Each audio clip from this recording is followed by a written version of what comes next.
biarlah setiap kami punya ketenangan hati karena kami tahu bahwa Engkau adalah Tuhan dan Allah di dalam kehidupan kami. Engkau yang berdaulat atas kehidupan kami dan Engkau adalah Allah yang hidup, Allah yang bisa kami percayai segenap kehidupan kami. Bapa, dan biarlah saat ini kami juga akan menenangkan hati dan pikiran kami untuk kami mendengar pesan yang datang daripada Engkau. Biarlah Roh Kudus bekerja di tengah-tengah kami, mengurapi setiap kami, baik hamba-Mu yang tidak ada apa-apanya, dan juga setiap jemaat yang Tuhan kasih di tempat ini. Berbicaralah bagi setiap kami ya Bapa. Biarkan kami pulang menangkap sebuah pesan menjadi rema dan boleh kami terapkan di dalam kehidupan kami. Biarlah puji, hormat, kemuliaan hanya kembali ke dalam satu nama Tuhan kami, Yesus Kristus. Haleluya. Amin. Shalom semuanya. Bagaimana kabarnya hari ini? Beneran luar biasa? Oke.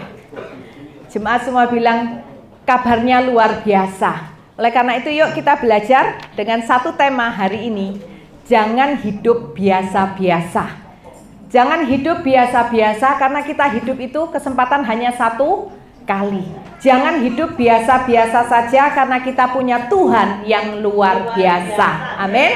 Yuk sama-sama kita buka di dalam Filipi pasal 1 ayat 27 sampai 30. Filipi pasal 1 ayat 27 sampai 30.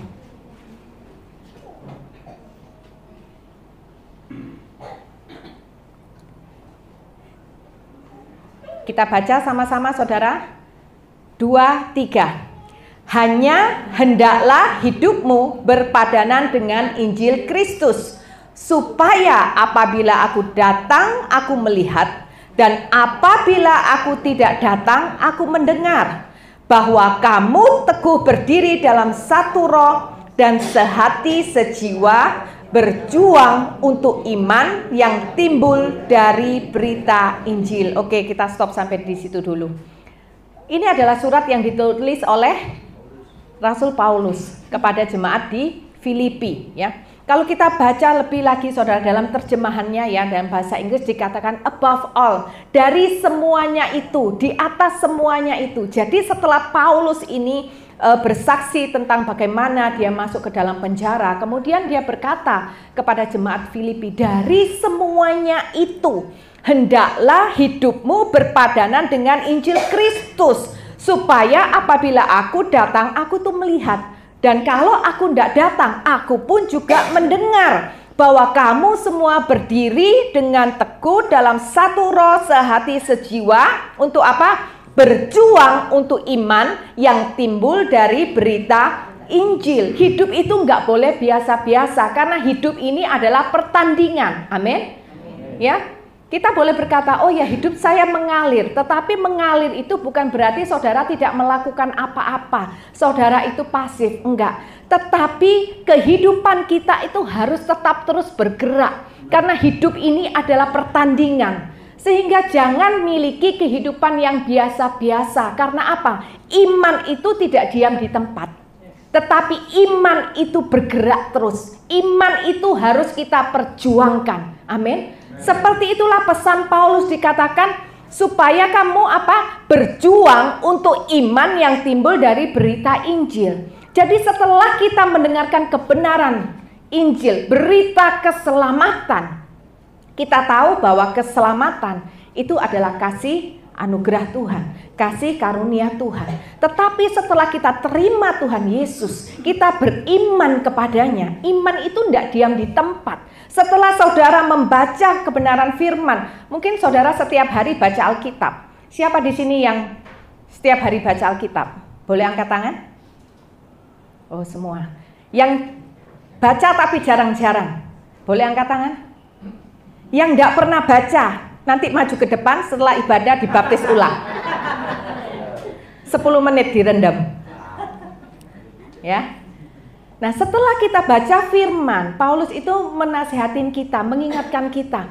Setelah kamu dengar berita Injil, setelah kamu baca kebenaran firman, engkau harus berjuang. berjuang supaya kehidupanmu itu apa saudara? Berpadanan dengan Injil. Iman itu bukan hanya sekedar kita baca, kita percayai, kemudian kita berkata amin. Tetapi setelah kita baca, kita percaya, kemudian kita berkata amin, kebenaran firman itu harus kita lakukan di dalam kehidupan kita. Dan untuk itu memang dikatakan, kenapa bukan hanya dikatakan lakukan, tetapi berjuang. Karena Paulus tahu tidak mudah untuk melakukan apa yang sudah kita percayai dari kebenaran firman Tuhan. Tidak mudah untuk melakukan kebenaran firman. Amin, saudara. Paulus mengingatkan kita, nggak ada gunanya kalau kita itu hanya percaya, kita dibaptis, kita datang ke gereja, tapi kemudian dalam kehidupan kita sehari-hari, kita itu tidak berjuang untuk iman kita. Itu pun semuanya akan sia-sia. Dalam kehidupan kita, siapa yang tidak punya masalah? Yang tidak punya masalah, boleh angkat kaki dari tempat ini. Ya, ruwet katanya ya. Bukan cuma tidak punya masalah, bukan cuma punya, tapi ruwet ya Pak ya. Betul. Saya pun juga punya masalah, juga ruwet gitu ya. Tapi kita percaya bahwa Tuhan kita jauh lebih dari semua masalah yang kita miliki. Amin. Tuhan itu jauh lebih dahsyat. Dia berkuasa, melebihi, dia lebih besar daripada masalah yang saudara dengan saya hadapi saat ini. Nah saudara, untuk kita menghadapi kehidupan sehari-hari, apa sih yang kita perlu?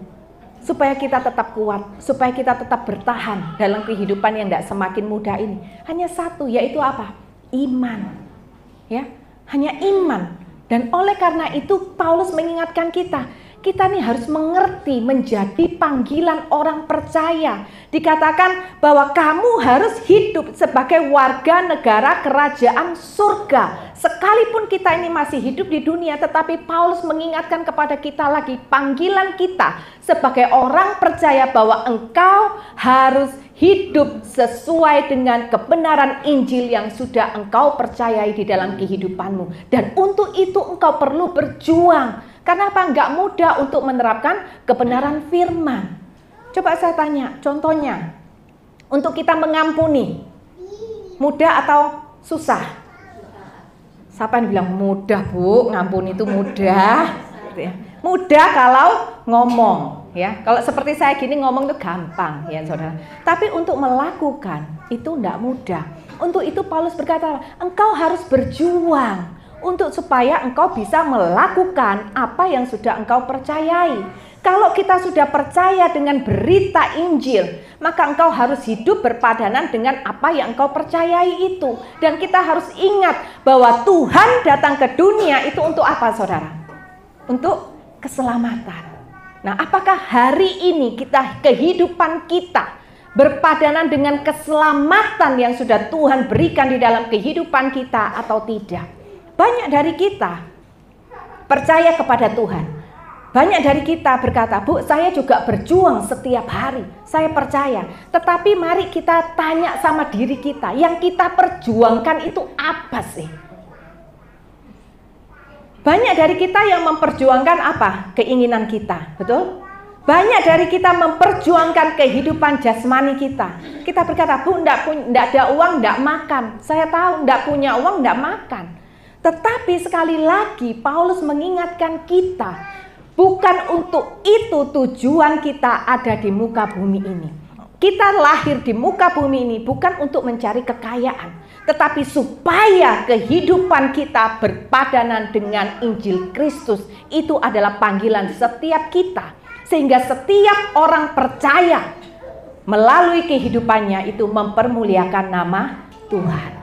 Nah, hari ini kita dipanggil kepada kebenaran Injil, kepada kebenaran Injil yang murni, bahwa ketika kita datang kepada Tuhan, bukan hanya untuk mendapatkan apa yang saya dan saudara mau, tetapi untuk melakukan apa yang Tuhan mau dalam kehidupan kita. Berpadanan dengan Injil, berkata bahwa engkau harus hidup menurut hukum Injil Kristus. Amin. Dan yang kedua adalah engkau percaya, engkau pegang kepada janji Injil itu, yaitu apa? Keselamatan. Banyak dari kita berkata, Bu, kenapa ya setelah saya ikut Tuhan, kok kehidupan saya semakin sulit? Kok kenapa ikut Tuhan malah saya semakin banyak masalah? Nah, itu sebenarnya bukan hal yang perlu kita pertanyakan. Karena memang hidup ini adalah pertandingan. Dan yang kedua, mengikut Kristus bukan untuk kenyamanan, tetapi supaya kehidupan kita berpadanan dengan keselamatan, dengan Injil Kristus itu sendiri. Amin, saudara. Contohnya siapa? Abraham.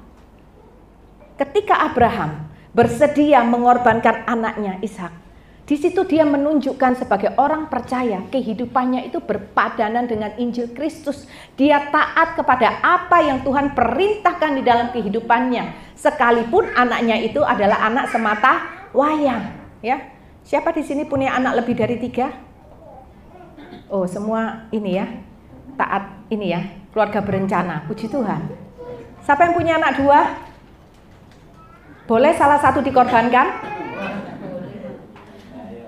Boleh, Bu? Oh, enggak boleh, saya kira boleh. Kaget saya. Enggak boleh, ya. Tapi lihat Abraham.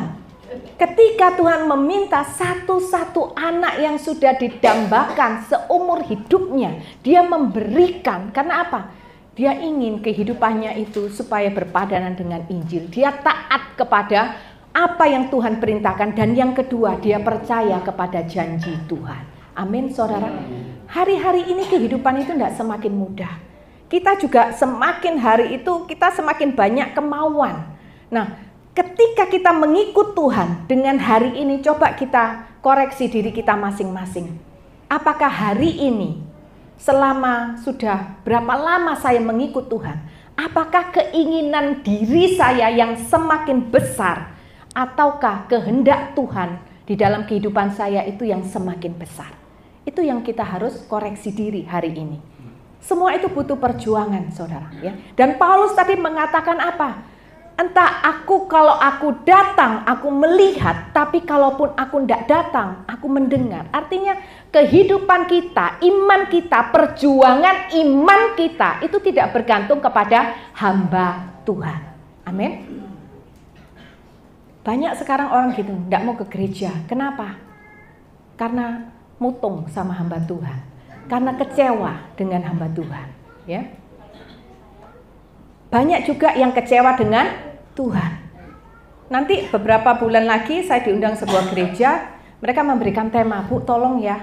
Temanya bagaimana kita ini bisa tetap bertahan ketika kita masih menanti pemulihan. Karena sekarang banyak sekali jemaat Tuhan, ketika mereka menunggu pemulihan, belum datang pertolongan Tuhan, mujizat yang mereka harapkan belum terjadi. Mereka sudah berkata apa? Mulai sekarang aku tidak mau kenal Tuhan lagi.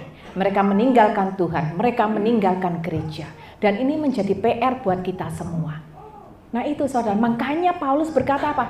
Engkau perlu berjuang untuk iman yang timbul dari berita Injil. Jadi iman itu harus dipupuk, iman itu harus bertumbuh. Amin saudara.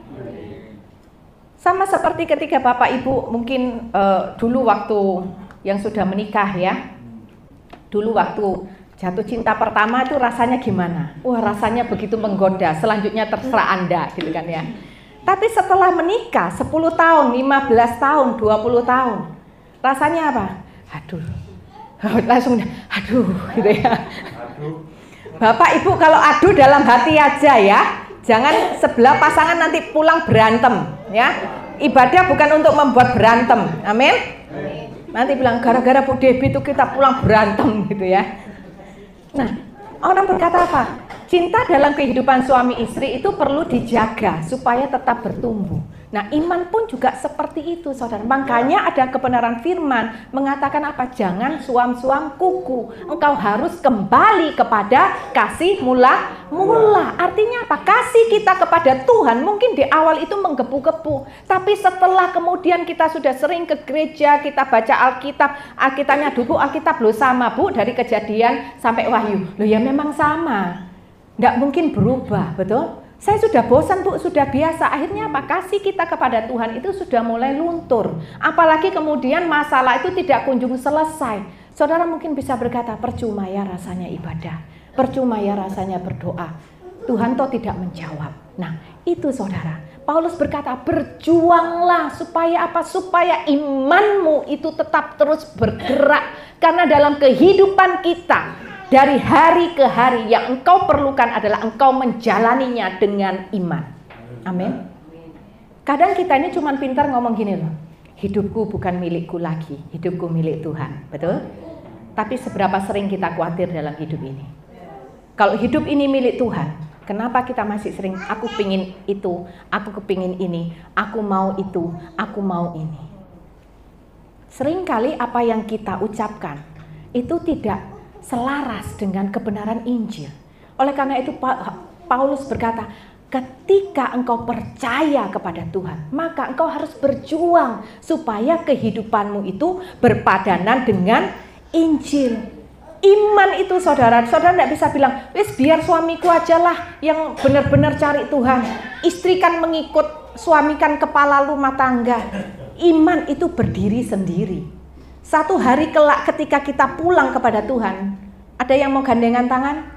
Paling kalau bilang gini, mama kalau engkau mati aku pun juga ikut gitu ya. Saya kenal ada satu orang, waduh waktu istrinya meninggal nangis saudara gerung-gerung. Bilangnya apa? Lebih baik aku ikut aja. Dalam hati kepingin tak dorong aja gitu ya. Kalau benar. 3 bulan nikah lagi saudara. Haleluya ya katanya Pak Gembala. Nggak ada di sini yang seperti itu ya. 3 bulan nikah lagi. Nah itu saudara ya.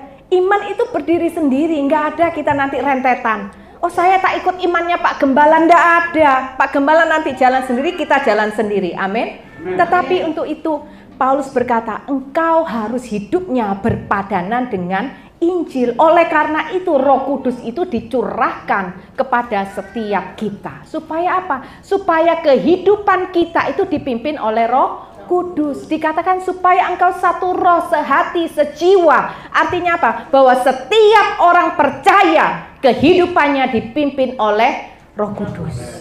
Amin, saudara.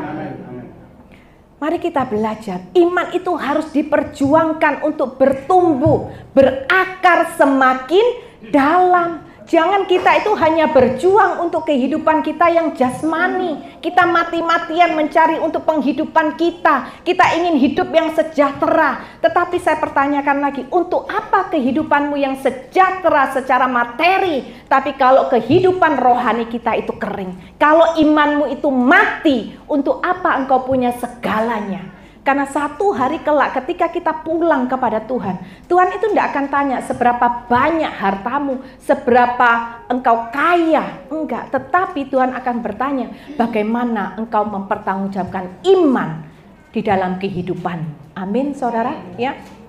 Dan dikatakan apa? Jemaat itu harus hidup rukun, sehati, sejiwa. Jangan kita ini berlawanan satu dengan yang lain. Kita ini adalah satu tubuh Kristus. Ketika kita melihat yang satu lemah, maka bagian kita untuk kita mengangkat, untuk kita menopang. Ketika melihat ada saudaramu lemah, jangan tinggalkan, jangan digosipin, jangan diomongin. Amin. Tetapi apa? Menjadi bagian kita. Karena apa? Satu tujuan yaitu apa? Untuk kemuliaan Tuhan. Ketika engkau melihat pasanganmu sedang jatuh, ketika engkau melihat pasanganmu lagi lemah, mungkin anakmu lagi lemah, jangan engkau tinggalkan, tapi mari angkat dia. Bawa dia kembali kepada jalan kebenaran. Setiap kita di dalam keluarga, di dalam kehidupan berjemaat, kalau kita punya mindset yang sama, bahwa kita harus saling membau satu dengan yang lain, harus saling support, harus selalu mengingatkan, saling menopang di dalam Kristus, kehidupan kita berpadanan dengan Injil. Disitulah maka gereja ini adalah menjadi gereja yang akan mempermuliakan nama Tuhan. Amin saudara. Itu yang menjadi kerinduan Tuhan buat setiap kita. Tadi Paulus berkata apa? Baik aku datang ataupun tidak. Artinya apa? Perjuanganmu, perjuangan imanmu, imanmu yang bergerak itu harus konsisten. Jangan minggu ini wah lagi semangat 45, minggu depan melempem. Nanti diingat lain minggu ketiganya, wah semangat lagi. Minggu terakhir seperti orang yang berkata ya, kalau sudah akhir bulan semuanya melempem. Tidak begitu. Mari kita hari ini kita miliki kehidupan itu jangan biasa-biasa. Dengan apa? Kita mau iman kita itu setiap hari itu bergerak. Amin, saudara. Nah, apa yang bisa menghalangi kita untuk kehidupan kita itu tidak bisa berpadanan dengan Injil? Yang pertama, kita berpikir bahwa yang penting dibaptis, sudah pasti aku selamat. Saudara, kalau saudara dibaptis, terus tengah jalan saudara murtad, apakah kemudian saudara itu akan selamat? Sudah pasti tidak. Oleh karena itu Paulus berkata, Pak, engkau harus berjuang untuk imanmu. Jangan anggap sepele ini imanmu. Karena imanmu, keselamatanmu itu adalah harta terbesar yang tak ternilai di dalam kehidupanmu dibandingkan engkau punya satu dunia ini. Amin, saudara. Yang kedua, apa yang bisa menghalangi kita untuk kita hidupnya tidak berpadanan dengan Injil? Kedagingan kita. Yang ketiga adalah apa? Masalah. Seberapa banyak dari kita tetap bertahan di dalam iman? Sekalipun kita menghadapi masalah yang besar, sekalipun mungkin kita tidak melihat pertolongan Tuhan. Mungkin saudara masih bisa tetap datang ke gereja, tetapi bagaimana dengan hatimu? Mungkin hatimu sudah tawar, orang lain nggak tahu, tapi Tuhan itu tahu. Apakah kehidupan yang demikian, kehidupan yang berpadanan dengan Injil? Tentu tidak. Tetapi kehidupan yang berpadanan dengan Injil, apapun masalahmu, engkau akan tetap berkata, Tuhan, aku tetap bersyukur karena aku tahu ketika aku selesai di muka bumi ini, kemana aku akan pergi, aku akan berjumpa dengan Engkau dan aku akan tinggal bersama dengan Engkau sampai selama-lamanya. Amin, saudara. Apalagi yang bisa menghalangi kita? Godaan iblis. Tapi jadi orang Kristen jangan suka nyala-nyalain iblis. Iblis itu sampai kapok-kapok loh sama orang Kristen, ya. Iblis itu berkata gini, lah jemaatnya tuh lebih iblis, lebih setan daripada setan gitu ya. Iblis berkata, sudahlah Tuhan, mulai hari ini saya mau resign aja. Karena apa? Jemaat Tuhan lebih iblis daripada iblisnya sendiri. Iblis itu memang menggoda, betul? Tetapi keputusan ada di tangan kita. Jadi kalau kita melakukan kesalahan, jangan saudara salahkan iblisnya. Amin. Rasanya saudara masih tidak terima, ya, masih tetap menyalahkan iblisnya. Iblis itu memang menggoda, tetapi keputusan ada di tangan kita. Sekarang kalau saya tanya, saya bilang, ayo Bapak itu minum kopi. Lah Bapak mau minum kopi atau enggak itu tergantung siapa?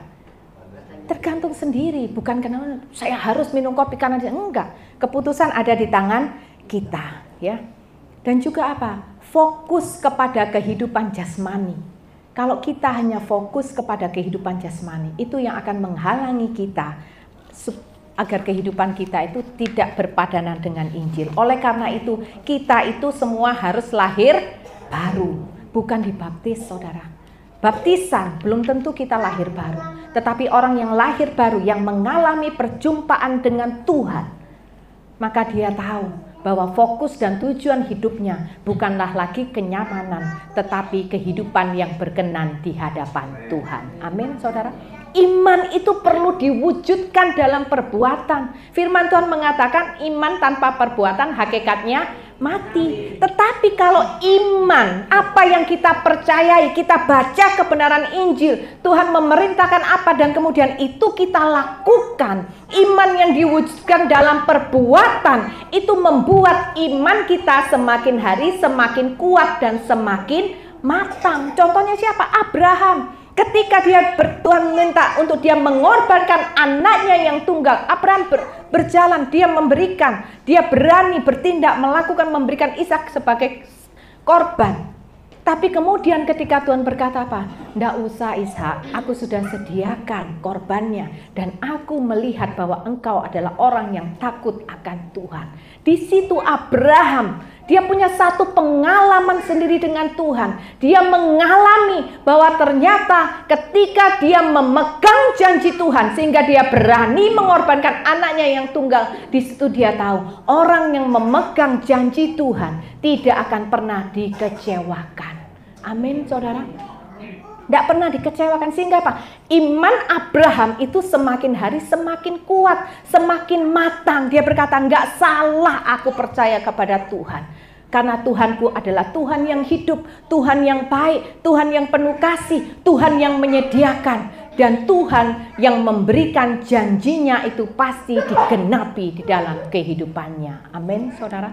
Yang kedua, yuk kita baca lagi ayat 28. Dengan tiada digentarkan sedikit pun oleh lawanmu, bagi mereka semuanya itu adalah apa?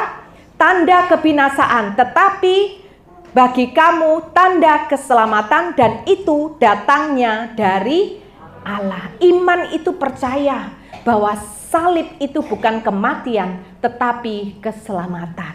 Amin, saudara. Salib itu bukan kematian, tetapi keselamatan. Dan dikatakan apa? Engkau tidak perlu takut kepada, jangan mau digentarkan sedikit pun oleh lawanmu. Jangan mau diintimidasi oleh lawanmu. Kadang-kadang kita menjadi orang percaya, kita tuh terima ejekan. Apalagi kalau kita menghadapi masalah, betul? Selalu dikatakan apa? Mana buktinya Tuhan? Buktinya masalahmu lo mana? Sudah berapa tahun? Sudah, ndak usah ke gereja. Sini ayo ikut aku. Percaya aku, 3 hari masalahmu beres. Nah, tergantung kepada kita. Kita mau ikut panggilan mereka untuk supaya masalah kita selesai, ataukah saudara tetap bertahan di dalam jalan kebenaran? Karena saudara tahu bahwa salib itu bukan kematian, tetapi salib itu adalah keselamatan. Contohnya apa? Ketika mungkin saudara hari ini menghadapi proses ekonomi, Tuhan itu sedang menyelamatkan engkau dari apa? Supaya engkau dalam kehidupanmu tidak bergantung kepada uang, tetapi engkau bergantung kepada Tuhan. Supaya apa yang tamak itu loh, ketamakan akan uang itu digerus oleh Tuhan. Saya pun juga pernah, saudara, ya. Ketika saya ditipu oleh seorang teman yang saya kenal baik, selama 3 hari itu saya tidak bisa tidur, saudara. Jengkel sekali ya, karena bukan uang sedikit. Saya jengkel sekali, saya tidak bisa tidur. Jantung ini setiap hari drodok, duk. Bener, karena apa? Saya dulu orangnya suka kalau sama uang tuh begini. Dan Tuhan mengajarkan itu. Pak, jangan amin, Pak. Ya, itu tidak baik, oke? Saya kalau dengan uang itu pegang begini, saudara, ya. Dan ketika Tuhan izinkan proses itu terjadi, tidak enak buat saya. Buat saya waktu itu bahwa salib itu tanda kematian. Tidak enak. Tidak membuat saya damai sejahtera. Tidak buat saya senang. Tapi buat saya sedih, kecewa, marah. Sampai jantung itu deredek terus. Terus lama-lama saya kemudian berpikir, setelah 3 hari saya pikir, saya kalau kayak gini lama-lama saya mati, uang saya juga tidak kembali. Kemudian di situ saya berkata apa? Iya ya, ngapain ya mikirin uang yang sudah diambil sama orang. Dan di situ kemudian saya mulai berdoa, saya datang kepada Tuhan. Dan Roh Kudus itu dengan lembut, dia menaruh sesuatu di hati saya, berkata apa? Engkau sedang dikasih kesempatan belajar untuk apa? Sama uang itu jangan terlalu begini. Uang itu menjadi berhala dalam hidupmu. Coba engkau lihat ke belakang. Dulu rajin kan ke gereja, tapi lihat setelah engkau diberkati oleh Tuhan, apa yang engkau lakukan? Tidak pernah lagi ke gereja. Yang engkau perhatikan hanya apa? Setiap hari lihat rekening bertambah berapa. Kalau rekening bertambahnya lebih sedikit daripada kemarin, saya sudah, aduh kok bisa ya. Nah, padahal terus bertambah, saudara. Tapi kenapa lihat? Hati ini loh, hanya kepada mamon. Hatinya tidak kepada Tuhan. Pada waktu saya ditipu, buat saya itu tanda kematian. Tapi buat Tuhan, itu adalah tanda keselamatan. Supaya hati saya tidak ada lagi berhala uang. Tetapi hati ini belajar untuk mengandalkan Tuhan setiap harinya. Amin, saudara. Ketika mungkin saudara mengalami proses rumah tangga, Tuhan sedang menyelamatkanmu agar apa? Agar pasanganmu jangan menjadi berhala dalam kehidupanmu. Jangan engkau merasa engkau berharga karena engkau dicintai oleh pasangan. Oh, aku merasa berharga karena pasanganku baik. Enggak. Tetapi apapun pasanganmu memperlakukanmu, engkau berkata, aku tetap berharga karena aku diciptakan Tuhan dan aku dikasihi oleh Tuhan. Dan aku tahu betapa berharganya aku, sekalipun mungkin tidak ada orang yang memperdulikan aku. Orang lain menganggapku rendah. Tapi aku tahu bahwa bagi aku Tuhan itu rela mati di atas kayu salib. Amin, saudara. Ketika engkau mengalami proses sakit, penyakit, Tuhan sedang menyelamatkanmu. Untuk apa? Tuhan mengingatkan kepada kita bahwa kesehatan rohanimu jauh lebih bernilai daripada kesehatan jasmani kita. Mungkin saudara orang yang menjaga kesehatan. Saya juga mulai bertobat, saudara ya. Karena di sekitar saya ada orang-orang yang memperhatikan kesehatan. Jadi harus dihitung, satu hari protein itu berapa gitu ya. Gula enggak boleh banyak, karbo itu harus penuh gitu. Saya belajar lah, walaupun enggak saya timbangi, enggak saya hitung.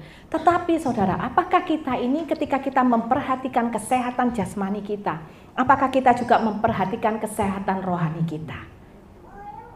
Mana yang jauh lebih penting?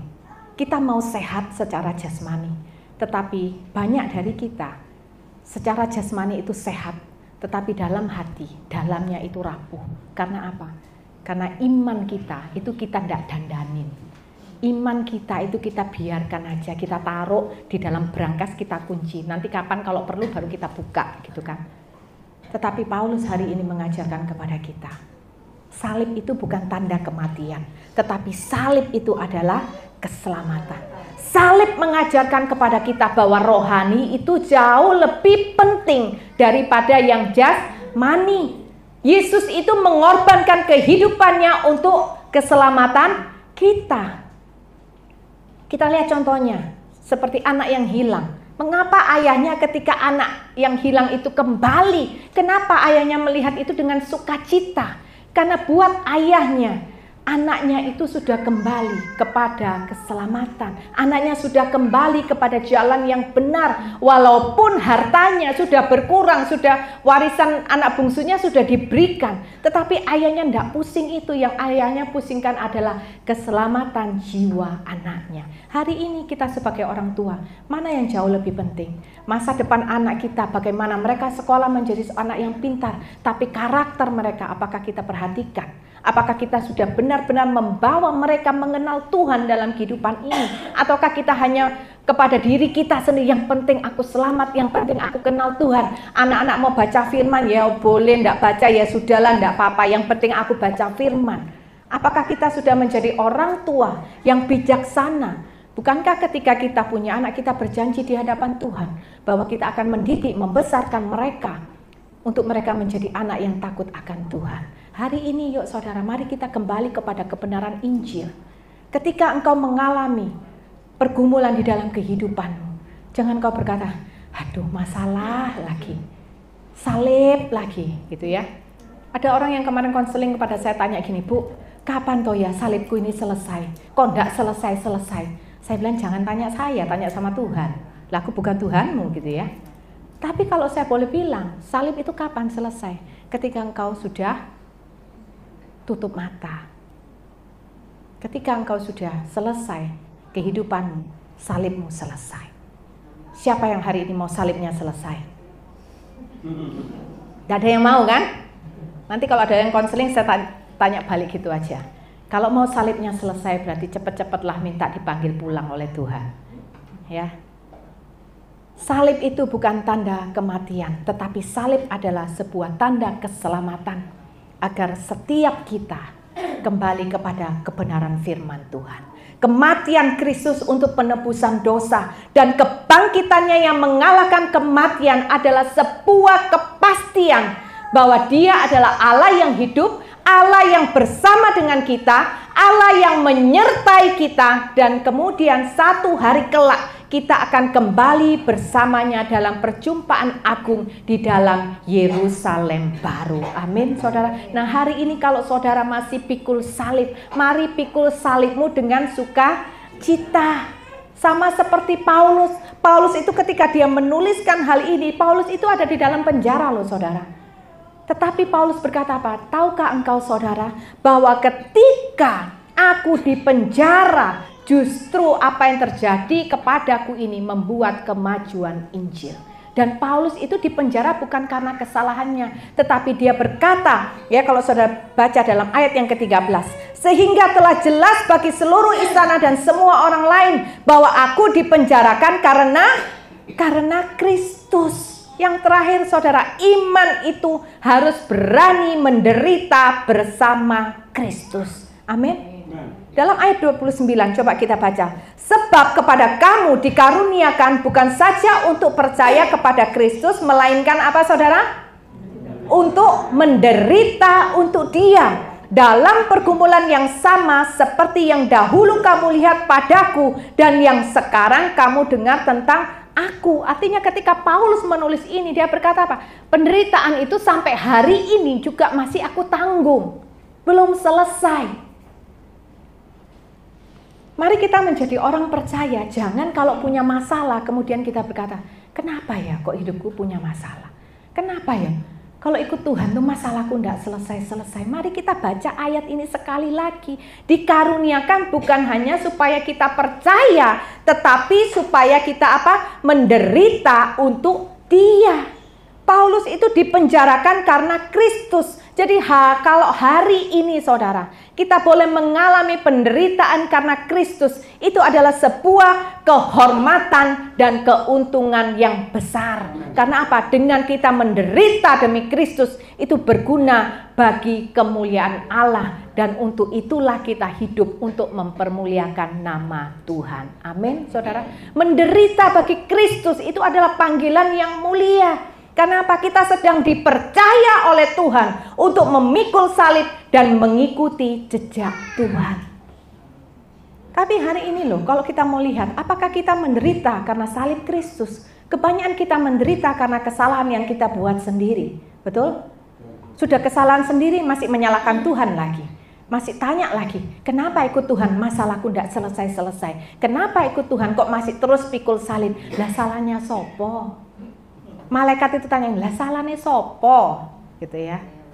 Tapi mungkin saudara berkata, saya sudah hidup dalam kebenaran, pasanganku berbuat salah, aku kena dampaknya, anakku melakukan sesuatu, aku kena dampaknya. Maka pikullah salib itu dengan apa? Dengan sukacita. Karena engkau sedang dipercaya oleh Tuhan untuk memikul salib dan mengikuti jejaknya. Amin saudara. Tuhan, dia memikul salib, dia tidak bersungut-sungut. Tetapi dia melakukan, dia tahu apa yang sedang dia lakukan dan harus dia lakukan. Dia datang ke dunia bukan untuk kenyamanan, tetapi untuk sebuah keselamatan buat saudara dengan saya. Kalau Tuhan yang mulia, dia turun ke dunia buat saudara dengan saya. Kenapa kita hari ini ketika memikul salib, kita sering bersungut-sungut kepada Tuhan? Amin, saudara. Jika seseorang itu berbuat salah, kemudian dia menderita, maka orang itu pantas untuk menderita. Tetapi jika dia menderita karena Kristus, karena kebenaran, maka penderitaan itu akan bernilai tinggi. Amin. Sekali lagi ya, kalau orang itu melakukan kesalahan kemudian dia menderita, orang itu memang pantas untuk menderita karena kebodohannya, karena kesalahannya. Tetapi kalau seseorang itu menderita karena Kristus, karena kebenaran, maka penderitaan itu akan bernilai tinggi. Amin. Penderitaan itu akan bernilai tinggi. Kenapa? Karena pada waktu engkau menderita, tidak bersungut-sungut karena Kristus, engkau sedang menyalibkan dirimu.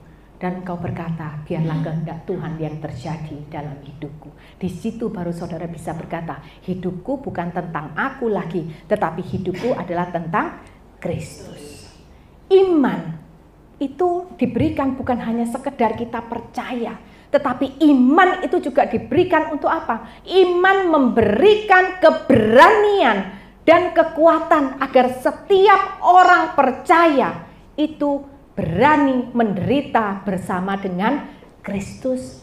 Itu yang dilakukan oleh Paulus, itu yang dialami oleh Paulus, sehingga ketika Paulus di dalam penjara, dia tetap bisa bersuka cita. Mungkin hari ini saudara yang sedang terjun dalam pelayanan, mungkin bukan hanya di pelayanan di dalam keluarga, engkau menderita karena kebenaran, di dalam pekerjaanmu. Mungkin saya bisa naik jabatan, tapi saya harus melakukan korupsi begini begitu, saya tidak mau. Dan engkau tidak melakukan itu, engkau menderita bagi Kristus, itu iya. Dan penderitaanmu itu bernilai tinggi. Mungkin orang lain, teman-temanmu berkata, aduh bodohnya kamu itu, ngapain sih? Sudahlah, nggak apa-apa, disuruh korupsi, tulis aja. Toh nanti itu kan kamu disuruh, biar aja itu bosmu. yang nanti yang nanggung dosanya. No, saudara. Dan ketika engkau berkata enggak, aku mau melakukan sesuai dengan kebenaran. Yang tidak sesuai aku tidak mau lakukan. Dan kemudian engkau dikucilkan, engkau tidak bisa naik jabatan, gajimu juga segitu aja. Sudah 10 tahun kau bekerja, tidak apa-apa saudara. Tuhan berkata apa? Tuhan menilai bahwa penderitaanmu itu bernilai tinggi karena engkau berani menderita karena Kristus. Amin. Ada seorang public figure ya. 1 minggu lalu saya baru mendengarkan kesaksiannya.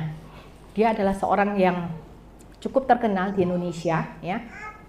Kemudian dia bertobat dan setelah dia bertobat dia berkata gini, mulai hari ini aku akan terima job itu yang hanya sesuai dengan kebenaran firman.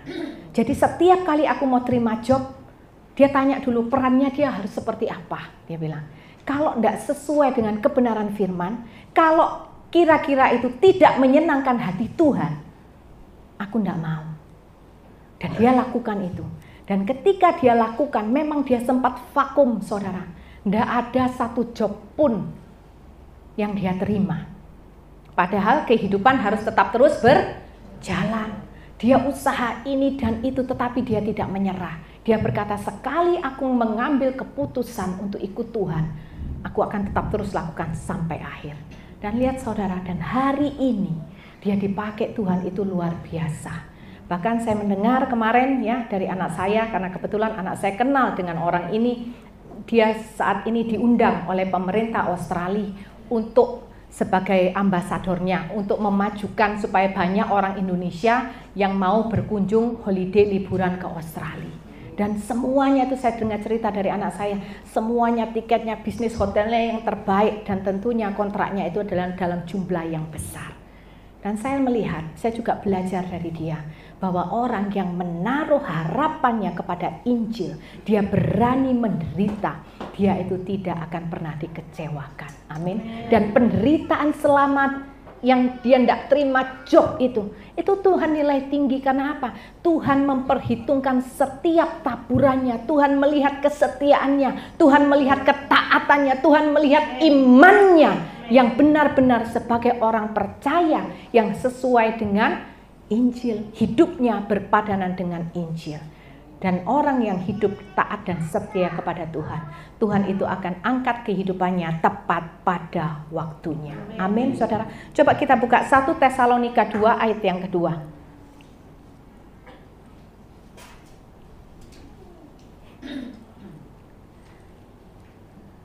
Tetapi sungguh pun kami sebelumnya, seperti kamu tahu, telah apa saudara? Dianiaya dan dihina di Filipi. Namun dengan pertolongan Allah kita, kami beroleh keberanian untuk memberitakan Injil Allah kepada kamu dalam perjuangan yang berat. Mereka sudah dihina, mereka sudah dianiaya, tetapi mereka tetap berani untuk memberitakan Injil. Karena apa? Karena iman juga memberikan keberanian untuk kita tetap menderita bersama dengan Kristus. Iman memberikan keberanian agar kita berani menderita karena kebenaran. Dan dia tetap memberitakan Injil Allah walaupun dalam perjuangan yang berat, saudara. Ya, hari ini mari kita sebagai orang percaya, kalau engkau sedang menderita karena Kristus, bersyukurlah engkau katakan, Tuhan terima kasih.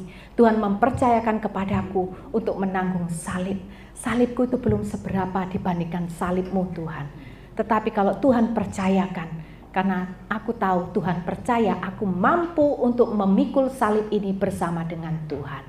Hari ini kalau engkau menderita, karena mungkin engkau disia-siakan oleh orang lain, orang yang engkau sayangi, berkatalah, penderitaanku itu bernilai tinggi di hadapan Tuhan.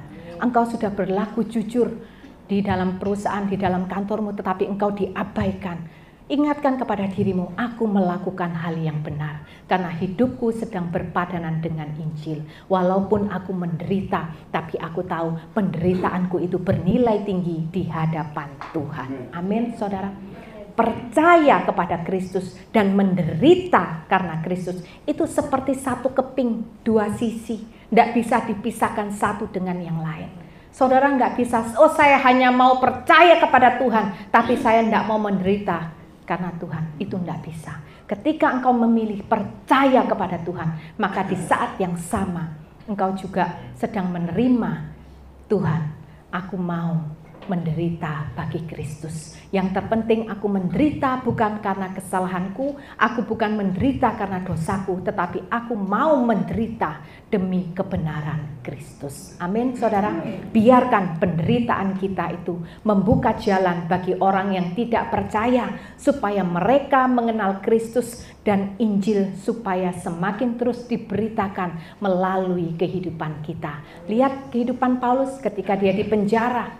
Justru Injil itu semakin diberitakan luar biasa. Ketika jemaat lain melihat Paulus di penjara, tapi Paulus itu tidak sedih hati, dia tetap bersuka cita. Justru dia memberikan nasihat kepada pengikutnya, berkata apa? Ayo terus kobarkan Injil, jangan pernah menyerah sekalipun aku harus masuk di dalam penjara. Itu memberikan keberanian bagi orang lain, bagi pengikutnya untuk apa? Untuk melakukan hal yang sama. Biarkan setiap kita, kehidupan kita menjadi teladan bagi pasangan kita, bagi anak-anak kita, bagi orang-orang di sekitar kita, bahwa kita orang yang beriman, tidak mau punya kehidupan yang biasa-biasa, karena kita punya Kristus yang luar biasa, yaitu apa? Iman yang bukan hanya percaya, tetapi iman yang berani menderita demi Kristus. Amin. Tuhan Yesus memberkati. Yuk kita bangkit berdiri, kita datang di hadapan Tuhan.